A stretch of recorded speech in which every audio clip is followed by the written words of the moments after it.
if you're a small business owner and you talk directly to your clients every day, take the same, approach to that video Hmm. content. Like you just said, like you would explain it to a client the same way, right? You would take them under there and be like, here's why you get this loud sound coming out of your muffler. There's actually a giant hole in it. Welcome to Digital Dominance. I went from building HTML websites in high school to helping 7- and 8-figure service businesses generate more revenue through better design, SEO, and marketing. On this podcast, I bring you expert tactics and tools to help you turn your online presence into your biggest sales asset. If you want someone on your team to help you navigate the world of digital marketing, head over to FroBro.com. AI is changing how we create content, but not why people buy. My guest today is David J Ebner, president of Content Workshop, a story-first content marketing agency that's helped B2B tech brands craft more than 30,000 pieces of content. From SaaS to cybersecurity, David's approach starts with storytelling and ends with business development. So in this episode, we're going to dig into why brand narrative still matters in an AI-powered world, why giving away your secret sauce actually builds trust instead of killing your sales, and what most marketers get wrong about content strategy in 2025. So welcome to the show, David. Thank you for having me. Absolutely. I'm excited to talk about this. And you've been on the inside of a lot of B2B content strategies. You've seen how they work, put them together. What is the biggest shift you've noticed since AI became mainstream? The biggest shift I've noticed has actually been what I will call kind of like a reversion to how things used to be, which is really weird to say in the age of new technology coming to our disposal. But now people are really focusing on volume a lot, which is kind of surprising to me. Right, over time we have always been preaching quality over quantity. Of course, you want to have a certain amount of quantity on the content and marketing side because you have to have at bats. You can't Mm-hmm. hit a home run or bring in runners if you're not at bat, right? So you need to have production. But what I've noticed is that there's this pressure put on, I think, marketing teams in general to Mm-hmm. produce more, to show kind of like value and worth. And there's an assumption that AI can be used to produce more volume, right? Because it Yeah. should be easier, right? So I think that's really the biggest shift I've seen over the last couple of years. Yeah, well, it's interesting you say that because I do hear people like Hormozy and stuff talk about the volume of content that his team puts out. And so now suddenly people see AI tools and they're like, oh, I can post a lot more stuff. Difference is he's spending a lot of money for a Yeah. content team to do it with quality at scale. And if you skip the quality step and just go to scale, like you created more stuff, but it's not really helping you. Exactly, right. And that's the problem I think a lot of, especially smaller brands that don't have those massive budgets to ensure quality are facing right now. Yeah. So another thing you've said is that content isn't about just filling space, which is kind of what the volume is Mhm. doing, right? It's about telling a story. So why does that matter more now with AI? Yeah, it actually the first answer I gave you kind of alludes to this one too, right? If there is what's we call the sea of sameness right now, we're just seeing a Hmm. ton of content, a lot of volume, a lot of things that have a lot of words but don't say a whole lot. If that makes sense, which presents an opportunity to brands, so that they can zig where other people are zagging, right? And when I mean zig, what I'm saying is that, focusing on the brand story to a higher level, focusing on the value that's given to the audience Hmm. in your content and your marketing can make a huge difference right now because there's so much out there that doesn't do that. You're going to actually stand out by doing we all should be doing, which is Right. producing higher value pieces over time. Yeah. I don't know if there's something inside a lot of us that we avoid hard work or we think that it's going to be harder than it actually is. Mm-hmm. And so we're looking for shortcuts all the time. And I think that's just amplified now. AI allows us to take more of those shortcuts and we think we've somehow, gotten one by the world, but we're really just fooling ourselves. Yeah, agreed. And I think there's this issue right now for many marketers and many brands, that everybody's being pushed to figure out how to deploy AI. Hmm. And you have a lot of marketers right now that are thinking, well, I've got to learn how to use this and deploy it and show that I can do it to keep my job. But at the same time, they're thinking, if I really figure out how to use this and deploy this, am I going to have a job? So there's just this dichotomy right now of production and like wanting to show value. And unfortunately, I think it's not making its way down to the audience. I think it's sticking with like, Hmm. I want to show, proof of concept for myself in my role and less about kind of like proving that concept for our brand to the audience. So there's a bit of a disconnect, I think, right now there. Yeah, I think there's a lot of AI applications in business, from answering phones after hours to, generating contracts or whatever. Like it can do a lot of helpful things, but specifically when we're talking about content, that's the part that if you just use AI, it's going to feel soulless. It's Yeah. not going to connect, and that's what we really need to focus on is figuring out how to create content that does connect, even though you can't keep up with ChatGPT, who's spitting out 10 blogs a minute. Right. Don't even try to keep up. I mean, the second you Yeah. start to measure yourself against a production metric is the second you're probably going to forego quality for quantity. Mhm. It's just not a good path from a brand storytelling point of view. You're not doing what the core tenet is of brand storytelling, which is build trust. Building trust with your audience is your only goal as a marketer. That's it. That's all you have to do. And once they trust you enough, you pass them on to sales, right? Yeah. You move them on over, right? But you have to build that trust first, and you don't do that by just spamming people. And it feels like that when you just read some of this content in these videos that are just like more of the same and don't really say anything. You build trust by providing value at scale, like you had mentioned before. Yeah. So maybe you can walk us through the actual process and mentality of actually doing this. So what's the difference between taking my vision statement, pasting it into ChatGPT, saying, "Hey, I want to do a video about this," versus me sitting down and talking about the company? Yeah, How do you do it? yeah. So I think the process is the same as it's always been, and I'll add that the AI. A lot of people are given this tool AI, and they're told to use it and build something more efficient. I think where a lot of mistakes are made is they go straight to production and tactics and don't take a step back into strategy. And what you're talking about, kind of those elements that have always existed that produce great brand story content, have been based in a strategy that's around a vision, that's around your personas, that's around your messaging, it's around the value you produce to your audience. And then to deploy this effectively is the same way we've been doing it manually, is find different steps in which you can deploy AI or a person to Hmm. fulfill part of the process, always mapping back to that overarching strategy, right? AI today is very good at different steps of that process, not so good at some of the other things, right? Like the very creative elements of it, maybe the drafting itself or the Yeah. QA and the editing, that process, not so good, because that's where a lot of the creativity and the soul comes into the piece and the brand story really gets to shine. But you can feed all of those elements we talked about before. You can feed your messaging, you can feed your general vision, you can feed your personas, target keyword phrases, all of that into a custom AI bot you can build, right? And then the things that it does produce can be of a higher quality and closer to being on brand. But truly what you need to do is figure out how this piece of content produces value for the target audience, how you're making their life better as they read it, not how you're making your Hmm. own life better or your brand's life better. I think we focus a little too much on that about us and not about them. Yeah. But you can, again, before we were just doing it.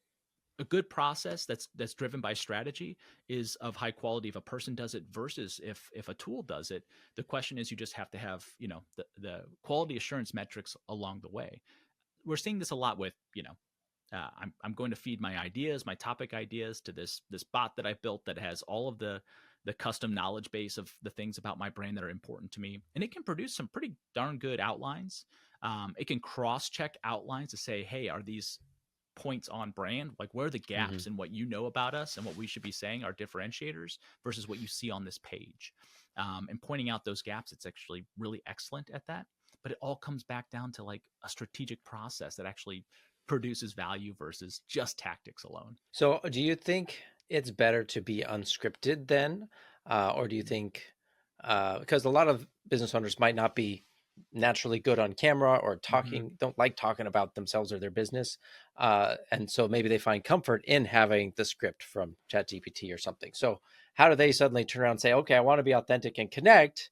I don't want to sound scripted, but this is where they get stuck, right? Yeah, I mean, everybody is not. Everybody doesn't have to be in front of a camera too, right? Like, Hmm. if no matter what you come off inauthentic, whether it's a script or you're just saying it because you're not comfortable in front of a camera, I would just like take a step back and not do that thing, right? Like, Yeah. becoming off inauthentic is probably the worst thing you can do as a brand. It will destroy all that trust you've built over time.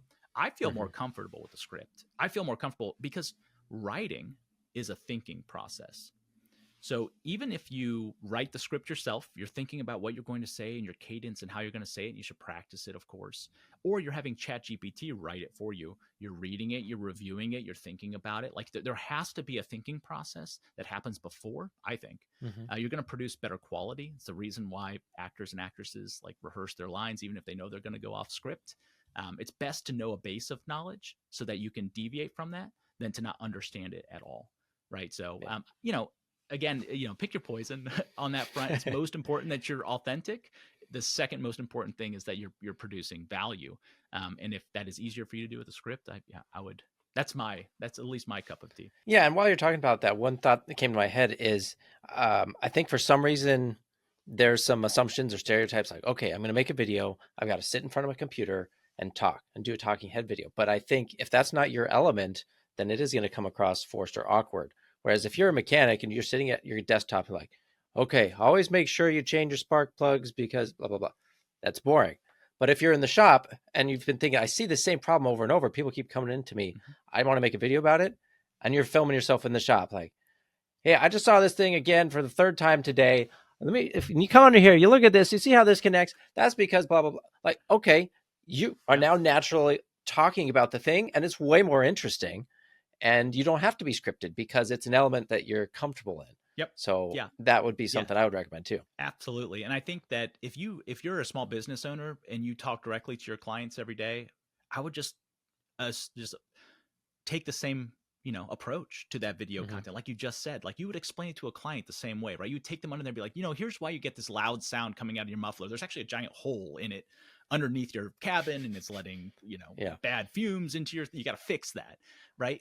That's going to be way more authentic, like you said. So I would even just pretend the camera is a customer and take it from there. So then, obviously that's a great start. The next natural question is, okay, good content. Is this strategic? Does it help? When you're working with clients, how are you helping make sure that their content supports their growth and isn't just entertaining people? Yeah, exactly. We have a lot of little sayings around here. We've been doing this for 13 plus years now. So that usually you come out with a lot of sayings after that. We have one saying that art that doesn't convert anybody gets an F and becomes a fart, and nobody likes a fart, right? So that's a little one I keep in my back pocket. But to that point, like we're not creating art for altruistic sake, right? We are trying to build a business, right? That little frame we put around our art, that boundary is conversion, right? So we have to work with the creativity, with the things that we want to accomplish inside that frame, right? So with that in mind, I always tell the clients that I'm working with, and you alluded to this in the intro, about giving away the secret sauce. And that's really hard to do for service-based companies because they're like, I have no intellectual property other than what's up here, which is like what I'm telling people right now. And do I keep offering that to people? But if you lean back into how you can help people, just simply think about helping people and how you can provide answers to the common pain points for your common customers. You're going to drive so much trust and bring so many people to you over time that it will lead to conversion. Set up different metrics in which to measure like your pathway on that, whether it's time on page or, impressions or views or clicks or form fills or literally money. Like you can find a pathway to measure a lot of that stuff. But inevitably, that production is going to lead to more interest, even if the audience is super small, right? So lean into that as much as possible into helping people. I once did this sales boot camp because I lead sales at our company too, and it's not my it's not my initial like skill set, right? So I went to this boot camp, and this guy had said on the first day that selling is just helping. Help somebody, whether you have a product to sell them or not, just help them, provide answers, give them assistance. In some ways you help them will be your products and solutions, but sometimes it's not. So we end every sales call telling people that our friendship is always free, that if they have questions, whether we work together or not, like feel free to ask us. We're here to help them. And from a content production point of view and a way to turn content into sales, if you just think about that mechanism that you're just helping people, all this stuff starts to the flywheel starts to get like serious momentum. Right. And you kind of need that because a lot of this doesn't happen overnight, right? You're not just going to make one video and suddenly be super successful. So you have to keep doing it. And if you've got the goal of helping people, then you're going to do it either way, whether it's turning into sales today or not. And I imagine this comes into This matters for high trust businesses where the sale doesn't happen instantly. Maybe it's a larger budget item, replacing your roof. I don't do it all the time, but when I do it, it's going to be a big deal. Yeah, and very few decisions anymore are low trust decisions. There are some certainly like everyday like needs of life. Like, do I really need to trust Charmin to buy their toilet paper? To a degree, I do, but like, okay, I'm Yeah. not thinking about it that much. But like to your point, I just got a new roof on my house, and that really mattered who I trust on that. And then take it to the nth degree with people buying enterprise software for cybersecurity. Like, trust is everything. That's all there is trust, and that might be a 5-year sales cycle and $1 million sale. But you have to start that somewhere. Somebody's got to be thinking about leads 2 years from now, right? I know there's so much pressure on people to like generate leads and traffic now, 3, 6, 12 months. Like, we had to hit our quota, we got to report our earnings, whatever it may be. But if nobody's looking out for 2 or 3 years from now, and the work that we're doing right now is actually burning those bridges, we're going to be screwed if we don't have that outlook. So this value-based helping mechanism of marketing and sales is really looking toward the future more than anything. Yeah, and it's also just a signal of reliability when you're posting content regularly, helping people. Because now, let's say you're at the point where you are ready for finding someone to do a new roof. You saw a video someone posted, like, that was really good. You go to their channel and they're like, oh, this had one video from a month ago and then Yeah. 2 awkward ones from last year. Like, okay, I might keep looking. But if I look and I see that he's been posting every day, he's got, maybe it's not a ton of views, but it's consistent. And I watch a couple more of his videos. Like, that's what we do when we're doing research. We're going to binge some of the content. And if it's consistent and helpful, and they're like, okay, I like this guy, I'm going to hire him. And that's just how it works. Like, he didn't know that you were going to find his stuff 2 years from when he created it. But because you've done that work, you've built up that backlog, that library, that trust is suddenly all like called upon at once, and it comes through in those videos. It definitely does. Like a library of content, a library of value really matters. I mean, we've got brands we've been working with for years, and they've got thousands of videos and articles now on their site. And just when you go there and you see all those, you're like, oh, this person is an authority on this topic. They're not just, willy-nilly posting one piece every once in a while. Like, they are a true authority. And that topical authority leads to trust, usually. So then what do you say to a client who's been doing this for a while? They've created a bunch of stuff and they're at a point like, I don't know what else to talk about. Like, I feel like I've answered all the questions that come up a lot and I'm just like kind of running out of ideas. Is that where you tap AI, or what's your approach there? Yeah, there's this concept that we're toying with around here. We're actually building some tools behind the scenes that deploy AI for content generation. And the first one we're building is all around this kind of concept of what is your audience talking about. So what we want to know is what the chatter is, right? Like, what content is being produced by others, whether it's a news entity or a media outlet, whatever it may be, whether it's a Reddit, a sub forum or a subreddit, or it's a LinkedIn influencer that is talking about this topic area, whatever it is. What is being discussed that is important to our target audience? By narrowing in on kind of like what your target audience values, you will never run out of it content ideas unless you're producing thousands and thousands of pieces like a month. Maybe you might want to circle back to some other stuff, some of other evergreen stuff, and make some updates as time goes on. But the world is changing so fast, and the attention of our target audience is being pulled in 1,000 different directions. So the idea that you're going to run out of ways you can help them is very unlikely. But AI can definitely help do kind of like the research a little bit on that. If I know who my target audience is and I know which news outlets and things that they care about, you can literally do this today with a Google alert. And you can go use AI and build some simple workflows that says every time a Google alert happens for this keyword phrase, like, write me a quick outline of an article that would be interesting to this target audience.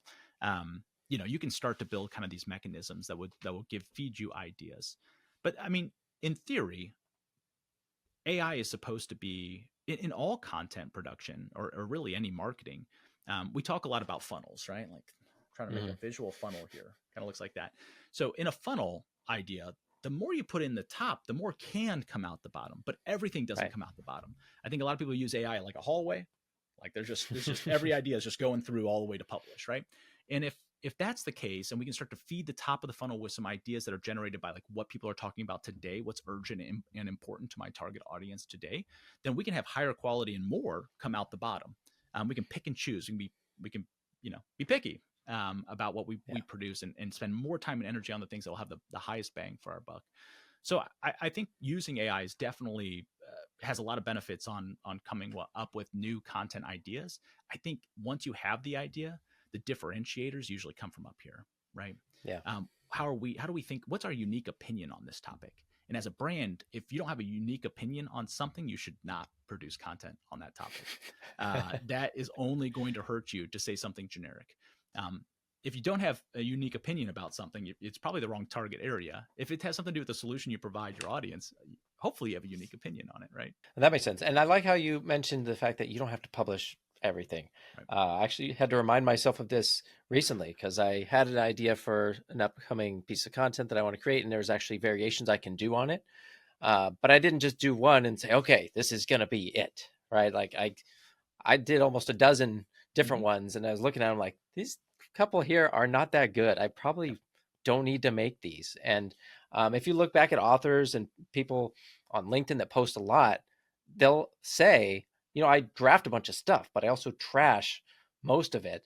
And I come back to a few things that I know are good, and then I work on those. That's what I post. And so you never see all the stuff that doesn't get out in the world. And so that's a great reminder.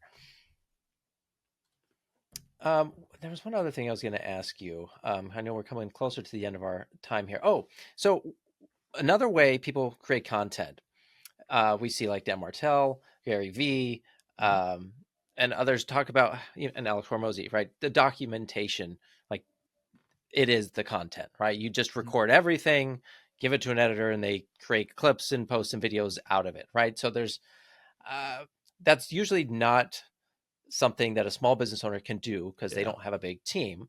There's a version of it where, yes, you record your Zoom calls and client calls or whatever, and you could pick stuff out from there. So is that something that you see to be effective or worth doing at that scale? It's essentially like on the level of reality TV becomes your content, right? You just have somebody following you around all the time. Like that's great for those people that you mentioned, but unrealistic for most brands. However, deploying, AI can help with this too. Deploying AI bots for listening purposes on calls that you have. A lot of brands that I know will have just general brainstorming calls where they'll talk about the target audience, what they've learned today, talking to your customer success or who deals directly with your clients. Even if it's you as a business owner, you're going to hear tons of things on those calls and in those conversations that can produce content. People constantly talk about things that are bothering them or hard to do, and anything that's bothers somebody or is hard to do in your target audience is something that if you have a unique opinion about, you should create content. So there's a plethora. We do tons of ideation calls and subject matter expert interviews. Typically, we'll just have brainstorming calls with our clients saying like, we came up with all these ideas based on things we've read. Here's what we're thinking. What do you think? And then we just start talking and record the whole thing. And then out of that comes usually like 3 months worth of content ideas, just that one conversation for an hour. So this idea of documenting your processes is great. Even for service-based companies, like if your business could use some standard operating procedures, some SOPs about how to do certain things, those are great jumping off points for content. Because typically if you're providing the service to people as your product, how you do it, some of the steps in the process, what you look for, key differentiators, those are all well springs of content that you can produce. And again, you're giving away the secret sauce, but I promise you, most likely nobody is buying from you just because of how you do what you do. They're buying from you because they don't have the time to do it. They have more trust that you're going to do it at a higher quality than they will. Or they simply just have the budget, so they're going to buy it, right? So if you think giving away your secret sauce is going to make you lose clients, I would call that to question, because I don't know many brands that's happened to. Well, especially now because we have AI, knowledge and information is not, it's easily obtainable. I can find out pretty much anything. I just ask AI, how does this work? Or how would I do this? And it'll tell me. That's not the problem. Now I know, but I still don't have the tools to do it. I don't have the experience to know, what to look out for. And so to your point, like that's what matters. Like, sure, tell people And that validates maybe what they've been hearing, and they know you're Mm-hmm. an expert, and then they can hire you to actually do the thing. Exactly. Okay, so last question for you. What's one shift that a business owner can make this week to kind of start using their story more effectively in content so that it connects with their followers or viewers or whoever? I think taking a little bit of time, if you haven't done this already, and building kind of like a traditional message map is a great exercise to really understand how to tell you a better story and how to connect with your target audience. And by message map, I mean kind of like a simple grid that you have every single one of your target audiences, your personas on the left side. Mm-hmm. And then you have kind of like what their main pain point is, the solution you have for that problem, and then how combining the solution to that pain point makes their life better. Like, how is their life better now? And by working through that and just writing that out for every single one of your personas, every single one of your the solutions that you offer, every single one of their pain points, could be quite a large document by the end. That's going to give you a lot of understanding about your key differentiators, how you make people's lives better. And by telling those stories, not specifically like we made, Josie's life better by doing this, but saying like, here's some advice that can help if you have this pain point, help solve your problem. That is going to make your brand story more about your audience than about you. And the problem we see with a lot of brands is usually they start off with their brand story being about the founder. Then it usually evolves to being about the brand. And inevitably, like the last level of evolution, it's actually about the audience. And the faster we can get from it being about the founder to it being about the audience, and taking kind of those elements out of it, the sooner you're going to see a return on the investment and time that you put into your content. Awesome. Well, that's a great place for us to end today. I appreciate you, David, coming on the show and reminding us that how we tell the story just as important as what we offer and what we're doing, because our world is getting filled with recycled content, all the AI posts and everything. So keeping this perspective on customer first, value-based content is more important than ever. So guys, if you want to see how story first content can drive your business growth, check out contentworkshop.com, connect with David on LinkedIn. And if you enjoyed the episode, please share it with someone who's struggling with content strategy. Leave a review for this episode on Apple or Spotify so we can keep bringing you people like David to help you dominate the digital space. And that just means help more people online, right? So thanks again, David. That's all for today. Take care, everybody, and we'll see you next time. Thanks for listening to Digital Dominance. If you enjoyed this episode, would you do me a big favor and leave a review? It really helps more service business owners discover the show, fix their websites, and grow their businesses the right way.